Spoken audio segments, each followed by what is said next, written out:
pulled up the sofa then, and my sofa guest today is an award-winning photographer, Gillian Allard. She was here before, and when she was last here, she just won the Sky Arts Master Photography Contest. Since then, I gather she's given up teaching, being commissioned to work with Photo East with refugees. It's a project on the theme of belonging, and I know you're turning this into a bit of a touring exhibition as well. So, hello and welcome. Hello. Thank you very much. Good day to come and sit out of the rain, isn't it? On a sofa for the afternoon as well. Absolutely. It's pretty grim out there. So when you were last with us, and I'm sure we'll recap the telly event and win it. And I think you won a reasonable amount of money as well, didn't you?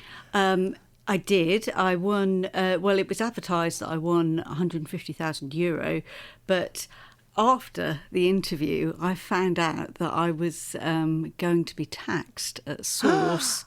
And although one has to pay tax, I ended up being taxed by the Italian government for €45,000. That's terrible, isn't it? So it's a bit of a kick, isn't it? It was a bit of a shock. Yeah, it was, and there was nothing I could do. You know, you just had to sign on the dotted line and put it down to experience, I guess. But you still won anyway, did it? I still won, exactly. And did the win make any difference to people coming to you and that side of things at all?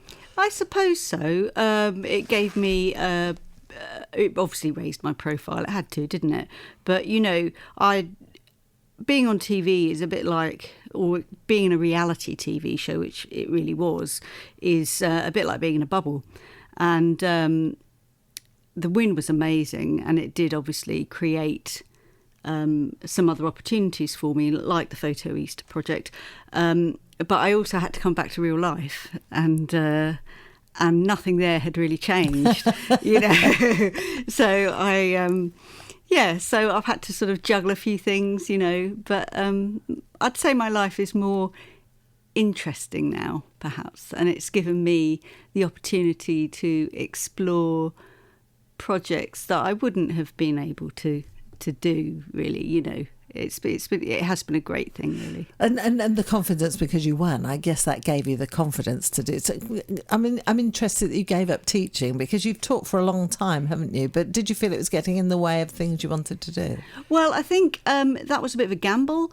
I'm 53 years old now, and I know that's not like ancient, but it was a decision, really. What do I do now? Okay, I'm back to real life, but do I just stay working at Stowmarket High School in the A-level department, which is a fine job and I really enjoyed it, or try something a little different? And in the interim, I had been commissioned by Photo East, so I thought, well, I'm just going to give it a go. You know, the odd thing is that because I've been a teacher for so many years, and I do genuinely love teaching, much of the stuff I have done since the competition has been teaching. It's funny, isn't it? It's a weird. Different sort of level, yeah? Yeah, a different level and a completely different experience. You know, I've been working for the last year with unaccompanied asylum-seeking children on a programme that I developed with Suffolk County Council. And so some of them are very new to the UK, some of them have been here a few months, and the idea has been to introduce them to Suffolk using photography. And they have come up with some incredible results. You know, I'm staggered, to be honest with you. They must have such stories to tell. So this is unaccompanied asylum seekers, and it's young people as well, isn't it? So some of them must have quite troubled backgrounds. Yeah, I mean, obviously I can't really say I don't want specifics. To but obviously not. Yeah, they, you know, obviously they say things, and it does really make you realise the value of life, really, because some of these very young souls have been in very dangerous situations, you know, and they're still incredibly positive and humorous and self-disciplined and turn up on time, well turned out, you know, and it's quite humbling, actually, to be fair. And did that work come through the work with the refugee project that you did? Well, kind of indirectly.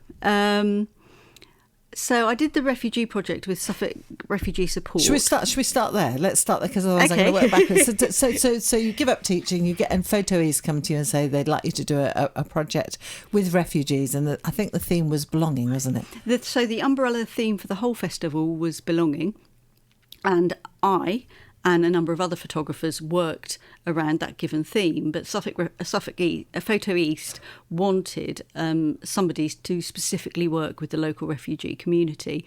And so they put me in touch with Suffolk Refugee Support, and then Suffolk Refugee Support put me in touch with some of the people they work with. And over a period of 2 months, I spent every Wednesday with them. Wednesday morning with them, and we developed I started taking portraits, they started bringing in their belongings, and a body of work started to generate. But my kind of thinking really was that it's okay, it's all very well sort of presenting all this work as just as a series of photographs, which is fine, but I wanted it to have more of a message than that. So I used a specialism that, I've been doing for years, which is putting photographs onto different surfaces. And I used an OSB board, which is often used in cargo, and made these. So it's wood. So is it grainy wood? It's grainy. It's kind of layered. If you look on the website, you can really see the kind of texture of it. And so I managed to upscale the pictures and the wood to sort of over 1 metre high and about 90 centimetres wide. And so put the photographs onto there and used graffiti paints to work on them, and then the individuals in the photographs hand wrote their personal stories onto the pieces. And it's something I've continued with. I've done another piece since then with a guy called Rafai, a piece I'm really proud of, and I know he is too. And hopefully the plan is to try and continue exhibiting it along, particularly around East Anglia and along the East Coast, is what I'm hoping to do.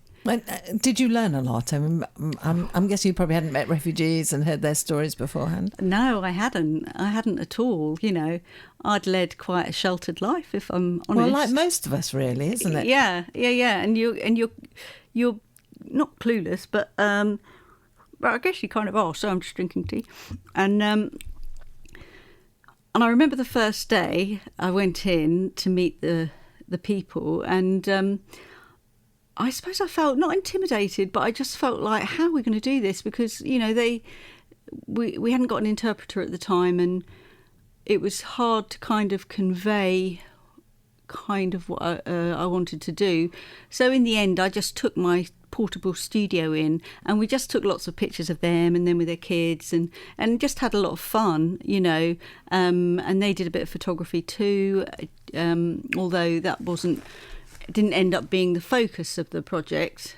I went on to do that, I suppose, with the asylum seekers. But yeah, they really got into it, and I formed quite a bond with them, and it was a special experience, really. And is that why you want to take the exhibition ahead, to try and tell the story? Because there is lots of, I think, maybe not understanding refugees and the stories behind some of them as well. I think a lot of people forget people are people, and the people I have met, again, similar to the asylum seekers, I suppose, they have been through extraordinary situations, that us in our lovely Suffolk County wouldn't dream of, and however, they do have a story to tell as people, about their experience, just the very kind of simple thing, not simple things, but, honest things like, leaving your parents and not knowing where they are for the young kids, or travelling to the UK with your family and ending up in Ipswich and being happy to be here, but, being very homesick. These are all kind of genuine feelings, and feelings that we can all share as human beings, really. So it's not about refugee and person, it's about all of us together knowing how that would feel, or thinking we may be able to empathise, Are you proud to have been able to tell their story? Because visuals can make a big difference, can't they? Sort of. I am proud to have been able to tell their story, but we are very cautious about, exhibiting the work in some ways, because there are so many differing attitudes, and Suffolk Refugee Support have been very careful about, us always consulting with the people in the exhibition. Is that because people don't want to have their photos shown? Is that? Well, some people, two of the people did actually drop out once the festival was over. They didn't want to be in the public eye, and that's fair enough. But the other folks involved have gone along with being exhibited, and but we've just been careful about the places really that we choose to exhibit. I know the reason you're back here again partly is because Peter sent us an email, I think it was Peter, saying that he'd seen your exhibition. I thought it was absolutely fantastic. You have various exhibitions, don't you? Have one called Out of Space as well. From Out of Space, yeah, that's an old landscape exhibition actually, but I've just had that at the iArts Centre, and iArts Centre are exhibiting refugee stories from the 6th of October. Okay, that's good. Yeah, lovely people there. So that's the bank in I, isn't it? Yeah, it's the bank, and the people there are great, and it's an opportunity to take the exhibition out to mid-Suffolk. So that's something to look forward to. So I do have various exhibitions. My work pops up. If anyone has a look at your webpage, they can see all of them, can't they? Or little tasters of them all as well. Tasters of them, yeah. So if you click on gallery, there's probably about 5 or 6 drop-down menus of various projects I've been involved with, although the asylum seeking project as yet isn't on there. And we'll talk about that more in a minute or two, because we sort of took a step back to talk about the refugees, and then so we'll talk more. We'll talk at some point as well about growing up here in Suffolk. You're a twin. I don't know if I remembered that last time around. Yes, I probably didn't say it, but not that I'm ashamed of it. I've got a twin brother, and Stephen. And are you alike? Not at all. Well, I mean, we have got similar mannerisms. So you're obviously non-identical. No. He's bald now, but he did have blonde hair and blue eyes. Wow, so really different. Yeah, and actually both my sons, one of my sons is dark eyes and dark hair. My other son is blonde haired and blue eyed. So I think if I remember right, it means you carry both genes. Yes, one of them is dominant, one of them is recessive. Yes, that's right. So I've been told. Have a key question. I think we did this last time, but there'll have been different questions. I think. Let's see which one you've got. What's the question? Oh my God, can you read my writing? Memories is so bad. Name one of the posters you have or used to have on your bedroom wall. My mum will remember this actually, and I know my mum's listening. I took it upon myself to collect loads and loads of magazines and cut out just bits and bobs, slogans, people's faces, and I literally covered the whole wall in my bedroom with it. So it's like corner to corner of pictures. That's so arty, isn't it? It's so arty and so fun, and I think my parents' jaws dropped with it. Was it did you use plastic? I mean, did you do it like proper wallpaper paste on the wall? I used some kind of paste. Actually, my dad did help me, and not help me do it, but he found a kind of a glue that would work. And and it was up there for ages. Could it come off in one piece, or did they have to take it off bit by bit once you'd disappeared from home? Well, they actually moved house, so they ended up having... So someone's got that as a joy to find. or it's shredded somewhere. They've already taken it off as well. Yeah. So what's your mum's name? My mum's name's Anne. Okay, and she's originally from County Durham, I gather. Yeah, well, her family are from County Durham. Mum was born in Ipswich, I think. She'll probably correct me on this. But, the family were from County Durham, so my granddad was a coal miner. Way aye. And, so they were proper Geordies. Yeah. Actually, granddad was from Lancashire originally, but they met up in St Helens, Auckland. Yeah, granddad was quite a character. And you moved to Northgate High School after your sister passed the 11 plus, I gather. Yeah, we used to live on Coral Drive over White House, and...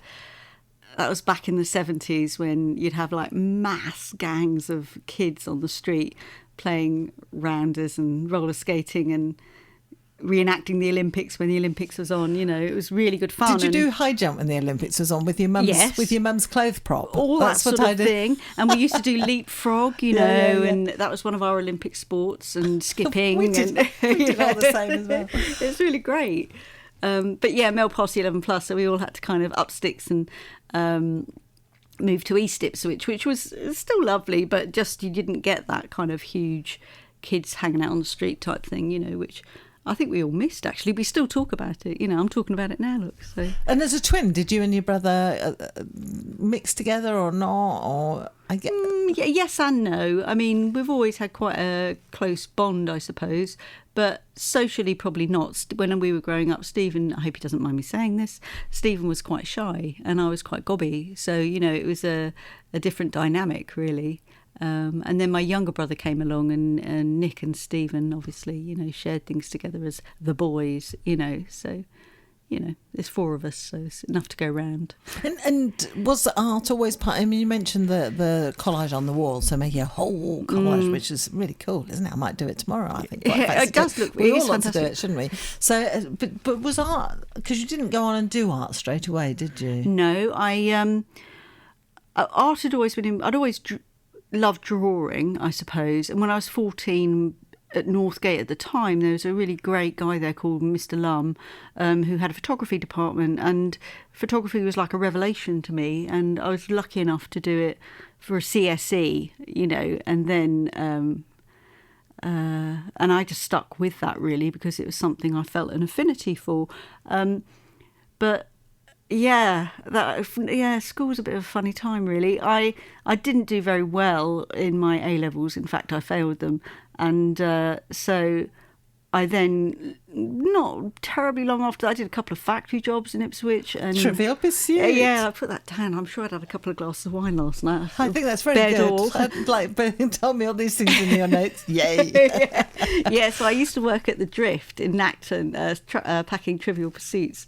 Because there is a local link to that. I remember the chaps who put it together coming on as a guest, and it is a while ago. But weren't some of the cheeses made here and all the bits and pieces put together? We used to here? put it all together. Yeah, it was great, and ask each other questions. I became quite good at Trivial Pursuits for a while, and I saved up money then and went to Greece and stayed with my cousin on an island most people know called Rhodes, and I did a bit of crewing on boats and sort of hung out there for 2 or 3 months, and then I came back and I did a secretarial qualification, moved to London, carried on with the photography. So photography was always happening in the background, always. I don't know, it's one of those things. Some people like writing, some people like drawing, some people like sport. It was just something that stuck to me, and I stuck to it like a friend, and did you do anything with it? Did you try and send photos to magazines or anything at that time? Well, not until I went to college, I don't think. I can't really remember, if I'm completely honest. I possibly did. But I got into the London College of Printing eventually when I was about 21. And I did a 1-year photojournalism course because I was very interested in photographing people. And after that, I did loads. I did lots of kind of little documentary stories with a girl called Susan. And we used to go to all these like late night dives, really, and do these stories about various crazy people in London. And I got a really good portfolio together, and I knew it was good, and I was working at the Natural History Museum as a secretary, and I was hopeless, and I don't know why they kept me there, to be honest with you. And but it was a lovely little job, and just around the corner was the Royal College of Art, and I took my portfolio there on spec, and I got in, which is amazing considering I hadn't really got the qualifications to get in. They obviously saw something there, didn't they? Yeah, because I think they could see I loved it. I was passionate about it, and the situations and the scrapes I was getting myself into, you wouldn't have done that unless you loved it. It wasn't a pastime. It was, it was my life at the time. It was all I went on about. Anyone that came around my flat, it was like I'd pin them to the wall. Look at my pictures. And so I spent 2 years there. And came out with an MA, wasn't it? Yeah, I got an MA. And again, like most college experiences, and I'm sure many people listening will appreciate this, that again, college is a bit like a bubble, particularly places like the Royal College, because it's kind of it's exclusive in its way, I suppose. And I came out of there and did various jobs, but I had a massive loan, that had to be paid off. and eventually wended my way back to Suffolk and got a teaching job at Lowestoft College, which was a bit of a culture shock. But lovely people there, and it was great being somewhere near the sea, and we did all sorts of crazy projects. One of them was going out on some boat near the oil rigs and photographing the guys on the boats. That was hilarious. I really enjoyed it, actually. But then ended up working on at the art school, the old art school as was. That's how old I am. And working with all sorts of lovely characters there. And after that, just carried on teaching and having exhibitions. My work changed, I think. I stopped photographing people and I started doing more landscape stuff. And that's what eventually became the From Out of Space series of photographs, which I'm quite proud of. They're amazing because they're black and white, aren't they? They're black and white film, yeah. So they're all shot on medium format. And because I am, originally I'm a film girl, and I love the darkroom, although I don't have one now. If anybody wants to lend me their darkroom, I'd be so grateful. Is that just the process of being able to see that photograph appearing in the darkroom? What is it? It's magical. It's really, really magical, because to actually print well, you have to learn your own style almost. So beyond just printing, you kind of learn what you like, and it almost becomes quite a painterly process. You know so much about different papers and different grades and different techniques for printing. And so you kind of personalise your images, and it's a very hands-on, very tactile process, and very time-consuming. I mean, you'll absorb a day in a dark room, no problem, and it'll feel like 10 minutes. So so just the way you do it, as you say, the different sorts of paper, the different way you do it can be greyer, can be grainier, it can make a whole difference to the work. You can make a whole difference to the work, absolutely. Yeah. How the work is perceived. What is your point of focus? The drama of the image can change depending on, your darks, your midtones and your highlights, whether you put a toner in there.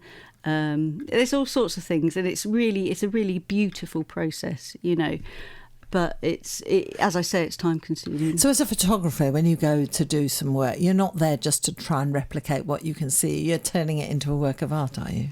Well, that's what I like to think, and that's why with the refugee stories images, I wanted to make them more than photographs. That's why I transferred them onto wood, because I think photography, particularly nowadays, is much more mixed media, and also I try and make things as experimental and as exciting as I can, because that's what photography is, Once you really learn it and understand it and find all these different techniques and experiment and stretch yourself, you can come up with some really, really different images that have a kind of probably quite a personal message about what you're experiencing at the time.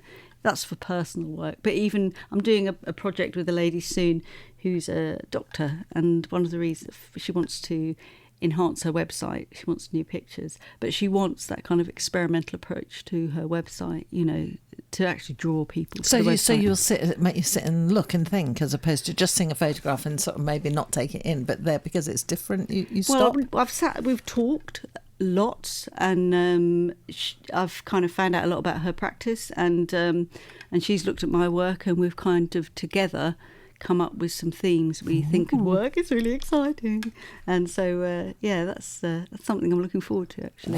Watch this space. Watch this space. Tell me then, because you're working with these are unaccompanied young asylum seekers, so this is work that's taken up pretty much your time. Came partly out of the refugee work, the Photo East refugee project. Yeah, initially I approached Suffolk County Council, who have been amazing, actually, because I was going to continue making the wooden work with the younger people, but that for various reasons didn't transpire. But what we decided was actually photography itself would be a really good means to help them communicate and just learn about the area. And so last January, January 2019, I just did a pilot, a 6-week block, and the photographs were amazing. I'm not just saying that, I know it's been hard won and all that sort of stuff, but their observational skills are second to none, and they learn so quickly. They are so bright. And they're going to see it in a whole new way, aren't they? So I always love it when I have friends come from abroad and I start showing them Suffolk, because they see things in a totally different way to me. So the stuff I probably don't even notice, they will see. Absolutely, exactly. It's that. And if you put forward an experimental idea, like I often use mirrors in the landscape, and I gave that to one of them, and he came up with this amazing picture. He put the mirror in the river, and it's a wonderful photograph. It's a work of art, So, and for them, it gives them a focus for going out. Is it a bit? That sounds wrong, but if you take a dog for a walk, you feel much more at home than just going for a walk by yourself. So, is it good for them to be able to get out and see the county and yet have a focus for it? Yeah, I think it's a really good. I mean, I think many. They are offered opportunities to go outside of Ipswich town centre, but I think, as you quite rightly say, because they've got a camera, it gives us and them almost a purpose for visiting Dedham Vale and Pin Mill and all these different places we've been to, and kind of having a kind of almost a justifiable reason for looking at that place in some depth. We've just been to Felixstowe recently, and they loved it. They were straight under the pier and took some really amazing photographs, and so they see our county in quite a unique way, and I'm hoping we can have an exhibition of the work. Are you going to have an exhibition? Or? Well, I mean, it's we're talking about it at the moment. It's something that needs kind of working out and hammering out, really.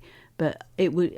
I'm sure people would be fascinated by the vision these young people have. Is that what you're going to carry on doing? I'm hoping to, although I've spoken to somebody recently.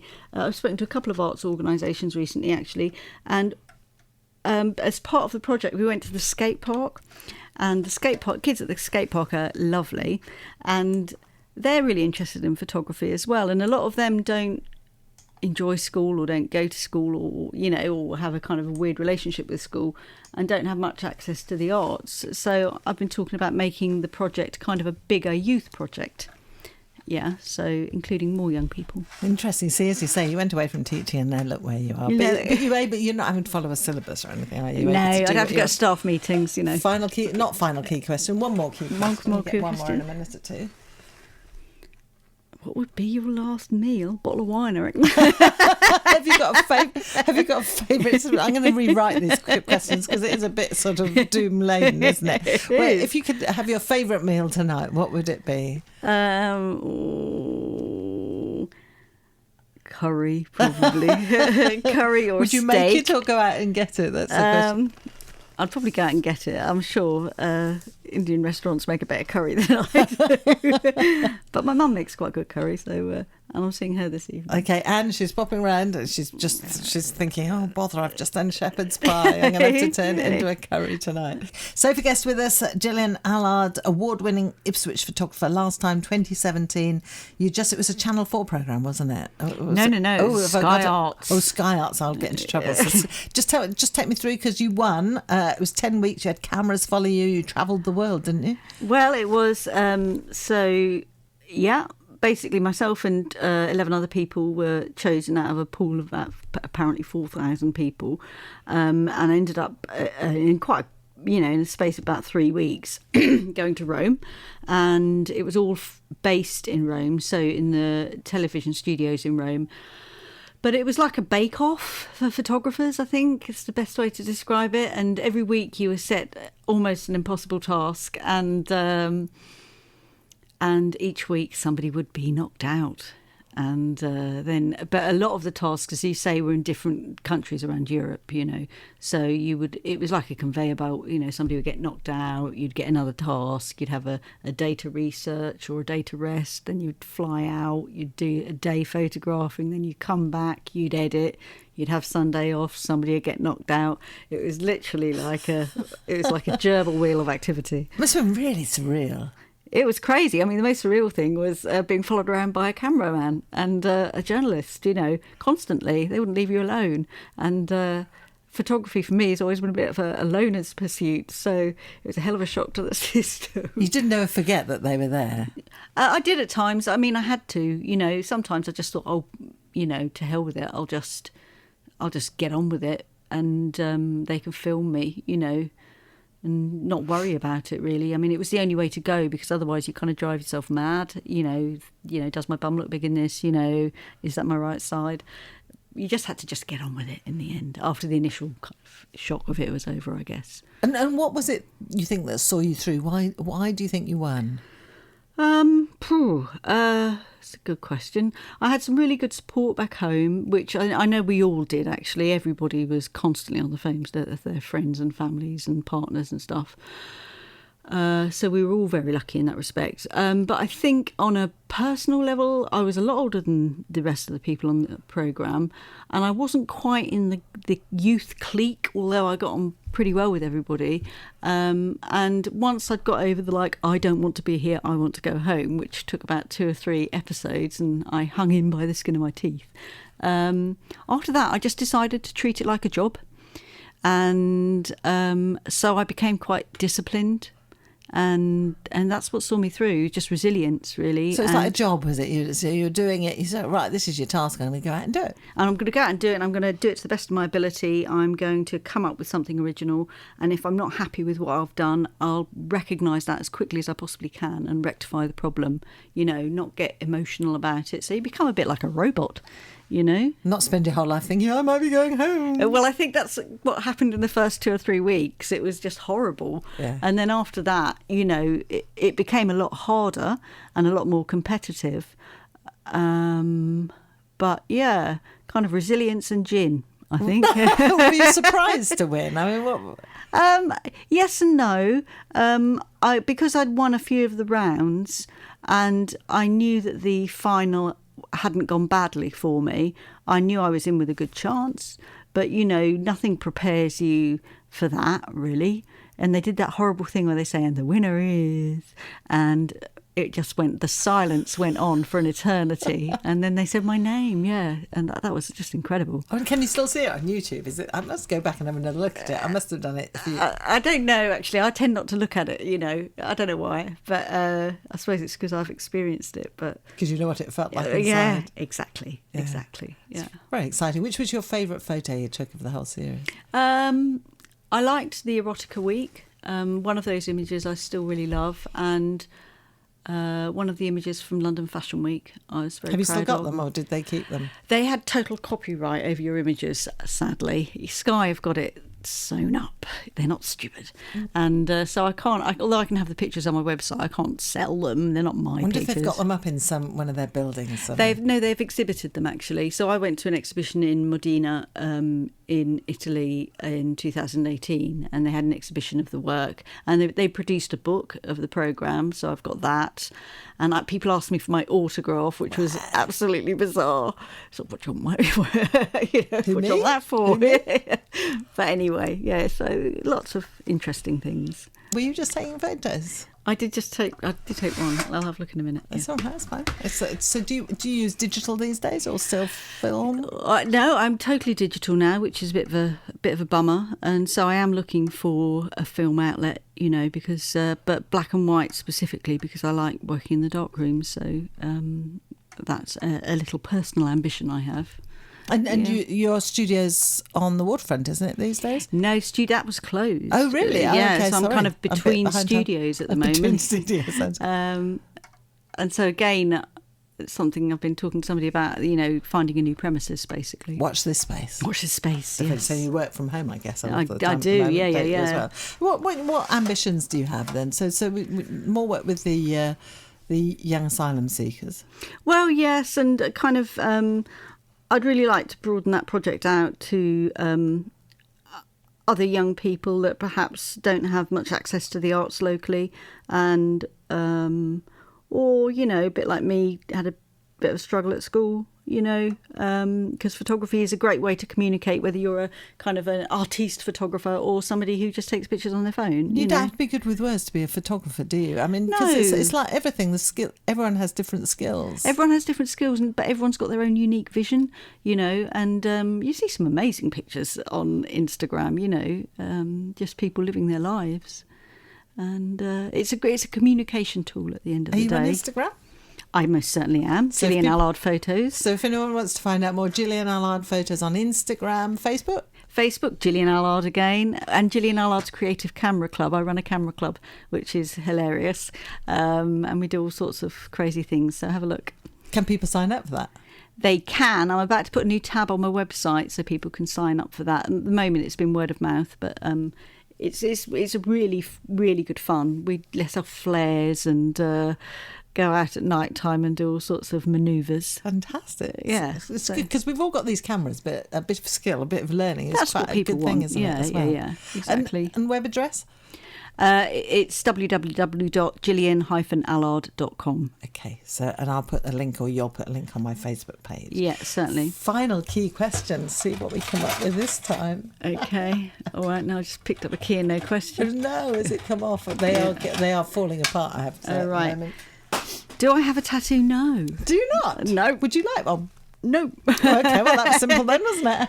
I do admire really good... Because they're art of their own kind, aren't they? Absolutely, absolutely. And there are some incredible tattoos around. It's just something I haven't done and I'm not going to do it now. So there you go. Too late, missed the boat. Yeah, missed the boat on the tats. Missed the boat. Thank you so much for coming in again. It's been fun to have a chat as well. So Gillian-Allard, have a look her up on the internet, but look for her as well photos on Instagram and all sorts. Gillian, thank you for coming in. Okay, thank you very much.